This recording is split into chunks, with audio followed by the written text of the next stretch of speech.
다 같이 신앙 고백 드리겠습니다. 나는 전능하신 아버지 하나님 창조주를 믿습니다. 나는 그의 유일하신 아들 우리 주 예수 그리스도를 믿습니다. 그는 성령으로 잉태되어 동정녀 마리아에게서 나시고 본디오 빌라도에게 고난을 받아 십자가에 못 박혀 죽으시고 장사된 지 사흘 만에 죽은 자 가운데서 다시 살아나셨으며 하늘에 오르시어 전능하신 아버지 하나님 우편에 앉아 계시다가 거기로부터 살아있는 자와 죽은 자를 심판하러 오십니다. 나는 성령을 믿으며 거룩한 공교회와 성도의 교제와 죄를 용서받는 것과 몸의 부활과 영생을 믿습니다. 아멘. 오늘은 베드로후서 2장 10절부터 22절입니다.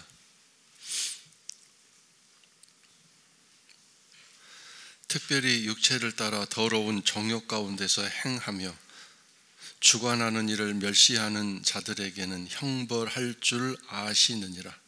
이들은 당돌하고 자긍하며 떨지 않고 영광 있는 자들을 비방하거니와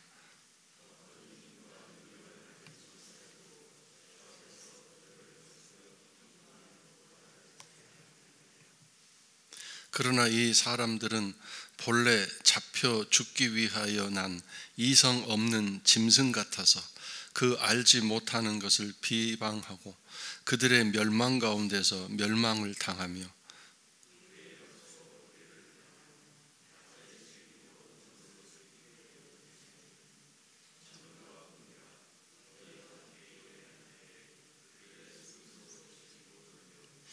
음심이 가득한 눈을 가지고 범죄하기를 그치지 아니하고 굳세지 못한 영혼들을 유혹하며 탐욕에 연단된 마음을 가진 자들이니 저주의 자식이라.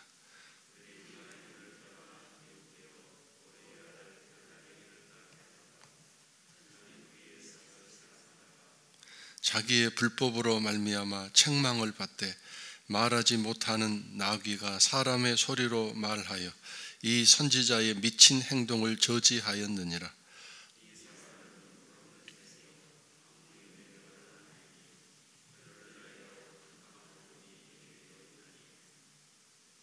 그들이 허탄한 자랑의 말을 토하며 그릇되게 행하는 사람들에게서 겨우 피한 자들을 음란으로서 육체의 정욕 중에서 유혹하는도다.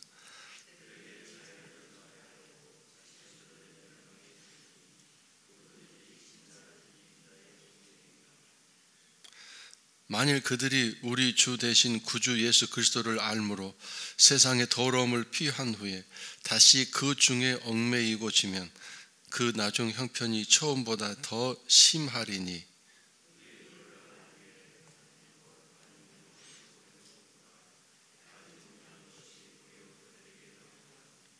참된 속담에 이르기를 개가 그 토하였던 것에 돌아가고 돼지가 씻었다가 더러운 구덩이에 도로 누웠다 하는 말이 그들에게 응하였도다. 자, 오늘 말씀은 어제에 이어 계속해서 거짓된 말과 진리를 왜곡하는 말과 또 하나님의 공동체, 주의 공동체를 무너뜨리고 또 주의 백성들을 진리에서 벗어나게 하는 그런 선동꾼들에 대한 정체와 또 그들을 향한 하나님의 진노를 여기에 써놓고 있습니다. 아무리 뭐라고 말하고 명분을 내세우고 옳다고 말하고 맞다고 말할지라도 그것은 어제도 말씀드린 것처럼 육체적인 욕심, 더러운 욕심 가운데에서 행하는 것뿐이다. 절대로 영적이지 않다. 절대로 거룩하거나 경건한 것은 아니다. 하나님이 다 알고 계신다는 뜻입니다. 그래서 이 더러운 정욕 가운데 행하면서 주관하는 일을 멸시하는, 주관하는 이는 누군가요? 하나님이시고 주님이시죠. 그 주관, 모든 것을 통치하고 다스리시는 그 주님을 자기도 모르게 멸시하는 행동을 하는 자들이죠.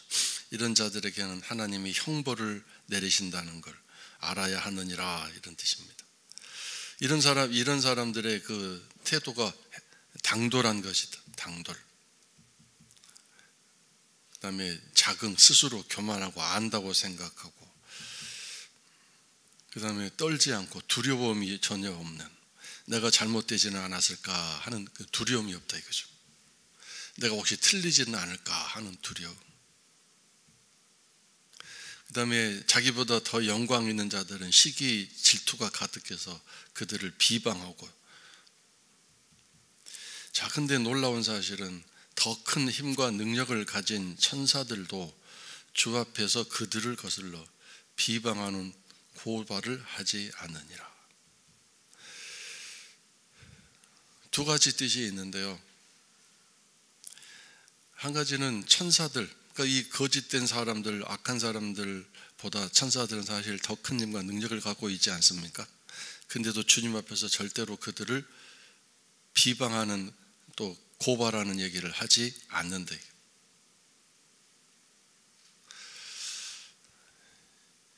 이걸 보면 하늘나라는 비방, 고발, 고소하는 것을 하지 않는 나라다, 이걸 알 수 있습니다. 천사들도 그렇게 할 필요가 없는데, 왜냐하면 두 번째로 예수님이 다 알고 계시기 때문에. 주님이, 하나님이 다 보고 계시고 알고 계시는데, 그래서 이 비방할 필요도 없고, 하나님 앞에서는 비방하는 것이 하늘나라의 어떤 속성이 아니기 때문에 오직 찬송과 격려와 위로만 있는 것이기 때문에 그런 일이 일어난다는 뜻입니다. 그러니 이 거짓된 이 사입이, 또 옳지 않은 진리를 진리인 것처럼 말하고 다니는 사람들은 어떤 이 말하고 이야기하는 그 어떤 본질이 뭡니까? 계속 비방하는 거죠. 교회를 비방하고, 누구를 비방하고, 누구를 고소하는 식의 잘못된 것을 자꾸 끄집어내서 내놓는 사람이죠. 그러니까 천사가 얼마나 능력이 있고 모든 사람들을 또 다 아는 그런 능력이 있겠습니까? 그럼에도 불구하고 천사는 주님 앞에서 그런 잘못된 일들, 사람들의 고소하고 말하지도 않는데, 하늘나라가 그런 나라인데 도대체 이런 사람들은 뭐길래 이렇게 고발하고 비방하고 험담을 이야기하고 남의 잘못을 다 끄집어내서 온 동네 소문내는 사람으로 살아가는가? 이건 절대로 옳은 일이 아니다. 또 하나님이 원하시는 사람이 아니다, 그 뜻입니다. 사실 고발하는데 앞장서는 존재가 뭡니까? 바로 사탄이죠. 사탄이 그 일을 하는 거죠. 12절, 이 사람들은 그래서 천사들이 그렇게 고발하지 않고 가만 내버려 둔다고 해서 옳은 것이 아니다. 이 사람들은 본래 잡혀 죽기 위해서 난 이성 없는 짐승 같아서. 짐승은 원래 잡혀 죽기 위해서 태어난 것이, 사람이 잡아먹고 뭐 이렇게 할 수 있도록 태어난 이성 없는 짐승 같은 존재다. 자, 이성 없는 짐승을 다른 말로 표현하면 뭡니까? 하나님의 영이 없는 짐승이란 뜻이죠. 짐승은 하나님이 역시 인간과 똑같이 흙으로 만들었지만 하나님의 영, 하나님의 생기, 하나님의 호흡이 없기 때문에 짐승이죠. 그래서 여러분, 우리가 저 사람은 짐승보다 못한 일을 한다, 사람이 돼가지고 어떻게 저러나 그럴 때 그게 왜 그래요? 거기에 영이 살아있지 않고 육체만 살아있기 때문에 짐승도 뭐 안 하는 일을 인간이 하는 거죠. 그래서 그 알지 못하는 것을 비방하고, 자기는 안다고 말하면서 뭐 저게 잘못됐다, 이게 틀렸다고 말하겠지만, 그는 하나님 볼 때는 전혀 모르는 무식한 짐승 같은 존재들. 그래서 멸망당하는 가운데 또 멸망해서 완전히 자취도 없이 다 흔적도 없이 사라지게 되는 멸망당하는 자로 그 길을 가는 것이고, 낮에 즐기고 노는 것을 기쁘게 여기는 육체적인 즐거움과 쾌락에 빠지는 사람들, 영적인 삶을 위해서, 경건한 삶을 위해서 수고하고 노력하고 예를 쓸 사람이 아니다 이거죠. 근데 이것이 그들의 점과 흠이라고 얘기했습니다. 점과 흠이라고 했으니까 이것이 점과 흠이면 얼마나 큰 죄들이 더 많겠는가 그 뜻입니다. 근데 여러분, 점과 흠이 계속되면 어떻게 되죠? 그것이 커다란 흠이 되죠.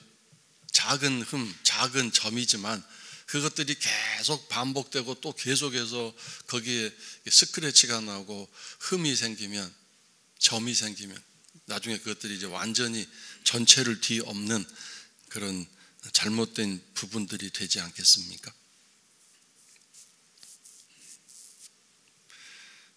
음심이 가득한 눈을 가지고 음란한 마음이 가득한 눈, 즉 더럽고 추악한 마음, 굳세지 못한 영혼들 유혹하고 탐욕에 연단될 마음을 가진 자들이다.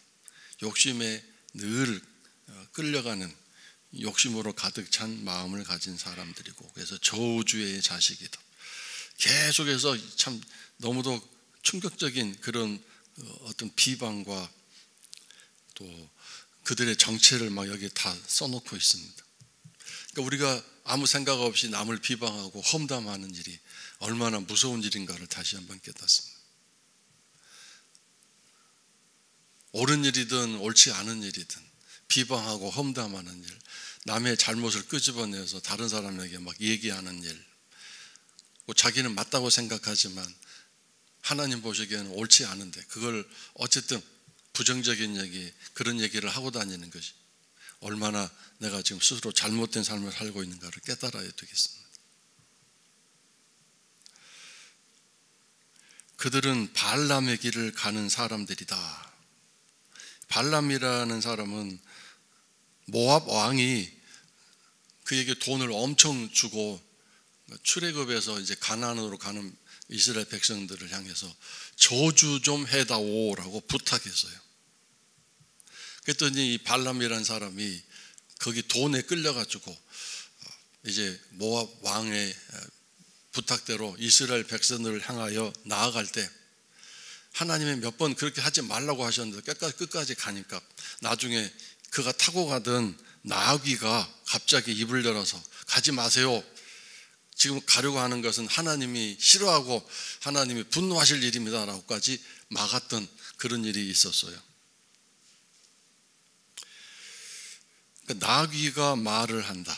즉 하나님은 우리가 잘못된 길을 가고 악한 길을 갈 때 반드시 우리가 앞에서 역대하에서도 읽었듯이 말씀을 보내서 그렇게 하지 말라, 너 그렇게 하면 안 된다고 계속 강조하시는 거죠.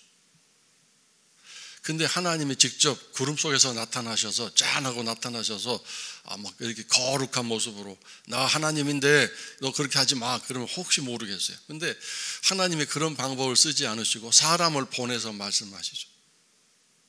그것도 뭐 대단한 높은 사람이 아니라 평범한 별 볼 일 없어 보이는 그런 초라한 모습을 한 사람을 통해서 하나님 말씀을 할 때에 그 사람들이 하나님 말씀으로 받아들일 수 있겠습니까? 안 되죠.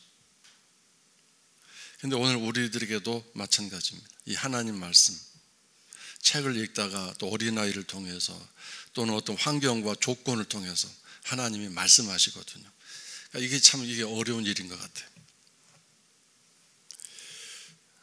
그 하나님 말씀을 이제 분별하고 받아들일 수 있는 일이 참 쉽지 않지 않습니까? 근데 결국 이 발람은 이렇게 막으시는 하나님을 통해서 결국 이스라엘을 저주하지는 않았지만 어쨌든 악하고 욕심으로 돈에 팔려서 넘어갔던 유다와 마찬가지로 그렇게 그릇된 길을 갔던 대표적인 사람으로 성경에 이름이 기록되고 말았습니다. 미친 행동이라고 그랬죠. 미친 행동. 자, 그러므로 남을 저주하고 남을 비방하고 남에게 험담하는 일은 하나님 보시기에 미친 행동이 되게. 그러니까 상대방이 나에게 아무리 손해를 끼치고 나에게 악한 일을 했다 할지라도 그것을 나가서 퍼뜨리고 다니고 그 사람의 잘못됨을 막 이야기하고 다니는 것은 다 똑같은 일이 아니겠나 생각하는 거죠. 천사들도 하늘에서 하나님 앞에서 절대로 비방하는 얘기, 고발하는 얘기 안 한다는데 다 알고 알면서도 그러니까 우리가 그렇게 해서는 안 된다는 뜻입니다. 이 사람들은 또 뭐냐?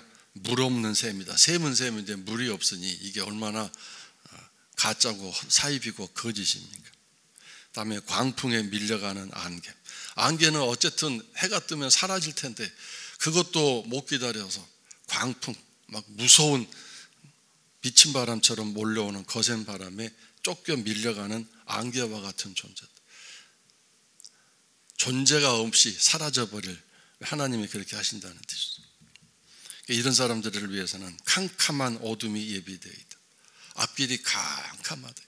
하나님이 절대로 그 인생에 빛이 올 수 있도록 갈 길을 찾고 할 일을 찾는, 빛 가운데 서는, 어둠이 있으면 두렵잖아요. 빛 가운데 있으면 마음이 편안하고 안락하고, 이런 삶을 절대로 허락하지 않는다, 그 뜻입니다. 이 사람들은 허탈한 자랑, 쓸데없는 허무한 거짓된 자랑, 자랑도 아닌 것을 자랑하는 그런 어리석음. 그러니까 예를 들어서 어떤 분 보면 명함에 막 직함을 한 10개 정도 써가지고 다니는 분이 있어요. 그 보면 하나도 별 쓸모없는 무슨 뭐 그런 직함들을 한 10개 정도 쫙 써가지고, 어떤 분을 보면 목사님들 중에도 창피한 얘기인데 한 3류, 4류 학교밖에 안 되는, 그것도 무슨 적당히 해서 공부한 학교인데 그 학교 무슨 나와서 뭐 목회학 박사라는 그런 거 써가지고 다니는 분이 있어요. 바로 이게 허탄한 자랑이죠. 그 다음에 겨우 피한 자들을, 겨우 피한, 지금 굉장히 약한, 굉장히 지금 허약한 초신자들, 그런 사람들에게 찾아가서 음란으로서 육체의 정욕 중에, 이게 뭐냐면 그 당시에 이단들, 사이비들이 우상을 섬기는 일이 많았는데 그 우상을 섬기는 그 제사에 참여하면 이렇게 음란한 일들이 막 자유롭게, 신이 우리에게 허락한 자유다 그러면서 막 즐기고 이렇게 쾌락의 방종에 빠졌던 일들이 있었어요. 그래서 이런 겨우 이제 그 신앙적인 위험을 벗어나서 약해 있는 사람들을 살살 꼬여서, 자, 이것도 한번 우리가 누려보자. 이것이 신이, 하나님 우리가 허락하신 자유가 아니겠느냐. 신에게 제사 드리고 하는 가운데 일어나는 그런 모든 악한 일들을 막 유혹해서 거기에 넘어가게 만드는. 결국 이것은 무슨 뜻이냐면 약한 사람들 찾아가서 이것이 옳다, 저것이 맞다라고 유혹하는, 달콤한 이야기로 유혹하는 그런 악한 사람들이다, 그 뜻입니다. 마치 신앙이, 기도는 뭐 열심히 할지라도 말씀에 약해 있는 사람들 찾아가서, 신천지가 찾아와서 이것이 옳다, 이것이 짝이 맞는 말씀이다 그러면서 이건 틀렸다 이렇게 얘기하는 것과 똑같다는 얘기죠. 결국 영이 살아서 진리와 거짓을 구별할 수 있는 강한 그런 심령이 되어 있는 성도가 아니라, 그렇게 진리를 잘 모르는 약한 심령들 찾아가서 이것이 옳다는 식으로 이야기해서 마치 음란한 유혹의 길로 유혹하는 그런 욕심에 가득 찬 사람, 그런 일을 하는 것과 똑같다는 뜻입니다. 그래서 그런 사람들 찾아다니면서 교회가 어때야 된다는 등, 목회자는 어때야 된다는 등, 이런 식으로 자꾸 무슨 정의와 공의를 막 자기가 제일 주장하고 맞는 이야기하는 것처럼 사람들을 쓰러뜨리는 일을 하는 사람들이. 그래서 19절, 자유를 준다, 유혹하면서 이것이 자유다. 이 자유는 사실 복이라고 하는 말과 바꿀 수 있겠죠. 이렇게 해야 복을 받는다. 이것이 진짜 진리가 주는 자유함을 얻는 것이다. 이렇게 사람들을 유혹하는 것이죠. 이것이 옳은 길이다. 이것이 정의로운 길이다. 이것이 공의로운 길이다. 그러나 결국 그들은 멸망의 종들밖에 안 된다. 멸망의 종, 멸망이란 뭔가 사탄이죠. 사탄의 종들이다. 그래서 거기에 져버렸기 때문에 이긴 자, 즉 사탄의 종이 될 수밖에 없는 거죠.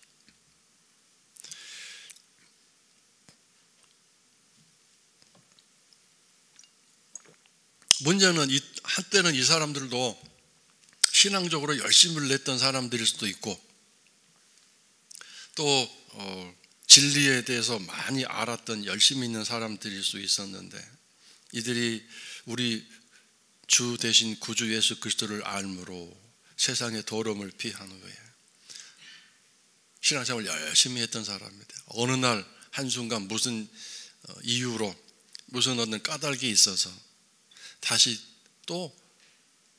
옛날 일로 돌아가는데 신자가 아닌 사람처럼 돌아가는데 그렇게 되면 거기에서 그 형편이 처음보다 더 심한 그러니까 더 악한 상태로 그렇게 변질될 수 있는 거죠. 오늘날 안티 기독교인들 처음에 다 신앙생활 열심히 했던 사람들인데 뭔가 어긋난 어떤 빗나가는 길을 자기도 모르게 가다가 그렇게 된 거죠.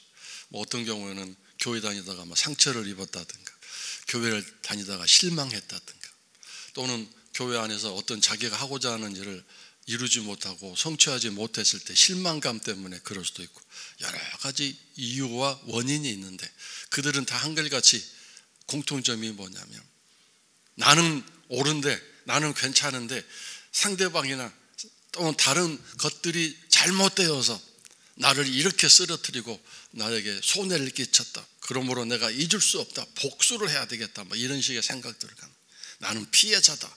나는 억울한 자다. 그러므로 저렇게 잘못된 것들은 내가 내 생명을 바쳐서 다 끄집어내서 까발리고 더 나아가서는 내가 고쳐야 되겠다. 내가 저것을 바꾸는 선두주자가 되겠다. 그래서 무차별 공격을 퍼붓는 그런 길로 가는데 그것이 바로 옛날보다 더 악한 길로 가는 옛날에는 그냥 예수 그리스도를 안 믿었을 뿐이고 교회 안 나갔을 뿐인데 이제는 안 나가고 안 믿는 것을 넘어서서 막 공격하잖아요. 그러니까 이 말씀의 전체적인 맥락의 포인트가 뭡니까? 교회를 비난하고 공격하는 자는 가만두지 않는다. 나쁜 놈, 미친 사람이다 이런 얘기죠. 왜냐하면 이 교회는 예수님이 당신의 생명을 피 흘려서 세워놓으신 당신의 몸이기 때문에 그렇습니다. 여러분도 누군가가 여러분의 몸을 공격하면 그래 잘한다 좋은 일이다 하겠습니까?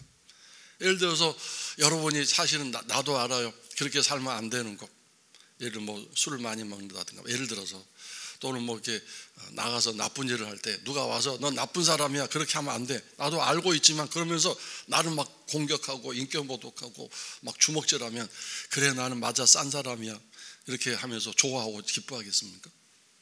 주님이 당신의 몸된 교회를 당신이 다 여기 아까 주관한다고 한 단어가 나왔죠. 그럴 텐데 하나님이 다 하시고 주님이 알아서 하실 텐데 그것을 막 와서 공격하고 비난하고 온 동네 온 세상에 까발리고 다니면 잘한다고 얘기하겠습니까? 그리고 나도 하나님의 그 사랑으로 예수 그리스도의 피로 구원받고 용서받아서 이렇게 주 앞에 나와 있는 하나님 사랑받는 사람인데 다른 사람도 마찬가지죠. 네가 원수로 여기는 그 사람도 내가 피를 흘려 구원해 놓은 내 사람이다. 내 백성이다. 그러므로 오직 네가 할 일은 내가 그 사람을 그렇게 피 흘려 구원해 놓고 사랑을 베푸는 것처럼 너도 당연히 그 사람을 그렇게 대해야 할 책임이 있다. 절대로 그 사람 욕하고 비난할 자격이 없다. 그렇게 말씀하지 않았습니까? 오늘 이 세상이 이렇게 살기 힘들 까닭은 다른 게 아니라 비난과 비방과 고소와 고발 예수님이 말씀하셨던 마태복음 말세가 올수록 사랑이 식어간다 그랬잖아요. 그리고 서로 고소 고발하는 일이 계속 늘어가게 될 것이다. 이것이 사탄이 지배하는 말세의 징조 중에 하나 아니겠습니까? 그래서 오늘 우리도 가장 먼저 가정에서 부부끼리 또는 가족끼리 비방하고 야단치고 사실 지적할 일이 왜 없겠습니까? 그렇게 하지 않았으면 하고 싶은 부분들이 얼마나 서로에게 많겠습니까? 그러나 비방하는 식의 야단치는 식의 그런 얘기를 하지 말아야 되는데 오늘 우리가 사는 게 사실 서로 힘들다 보니까 나도 모르게 그냥 비방하고 야단치고 꾸중하는 식의 이야기들이 나도 모르게 합니다. 상대방이 그걸 듣고 기분 좋아하겠습니까? 그래서 왜 또 그렇게 얘기하냐고 그러면 또 그걸 또 반발한다고, 당연히 잘했으면 내가 그런 얘기 하겠냐고 한다든가, 나는 그런 의도가 아닌데 하면서 또 변명하는, 그러다 보면 서로 감정에 상해서 서로 싸우게 되고 다투게 되는 거죠. 그래서 내 안에 그리스도의 평안과 기쁨, 은혜가 넘치는 삶이 될 때 모든 일에 잘 대처하고 반응하고, 또 상대방과의 관계 속에서 빛 대신 주님을 따라서 이렇게 말도 하고 행동할 수 있겠죠. 그래서 관건은 세상의 문제가 아니라 바로 내 안에 천국이 이루어지고 하나님 나라가 세워져야 되지 않겠냐, 그 뜻입니다. 그래서 만약에 한번 발이 삐끗해서 넘어지게 되면, 깨닫지 못하고 계속 그 길로 가게 되면 예수 그리스도를 알기 이전보다 더 심각한 그런 상태로 전락하고 상태가 아주 중하게 된다고 하는 것을 깨달아야 되겠습니다. 예수님은 그래서 어떤 사람 고쳐주신 다음에 이렇게 말씀하셨잖아요. 너 가서 다시는 죄 짓지 말아라. 그렇지 하지 않으면 이전보다 더 상태가 심하게 될 것이다, 이렇게 말씀하셨어요. 그래서 신앙생활 열심히 하다가 삐끗하면 그래도 아는 게 있잖아요. 아는 게 있다 보니까 더 할 말도 많고 할 얘기도 많은 거죠. 그런 사람일수록 더 아주 심한 안티 기독교인이 되고, 또 하나님 앞에서 자기가 잘못된 삶을 사는지도 모르면서 그 악한 길을 가는 거죠.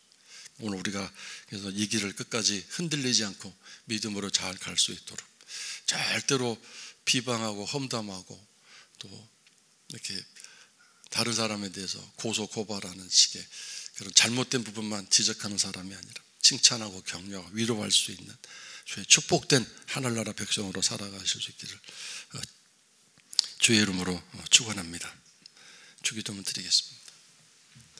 하늘에 계신 우리 아버지, 아버지의 이름을 거룩하게 하시며 아버지의 나라가 오게 하시며 아버지의 뜻이 하늘에서와 같이 땅에서도 이루어지게 하소서. 오늘 우리에게 일용할 양식을 주시고 우리가 우리에게 잘못한 사람을 용서하여 준 것 같이 우리 죄를 용서하여 주시고 악에서 구하소서. 나라와 권능과 영광이 아버지의 것입니다. 아멘.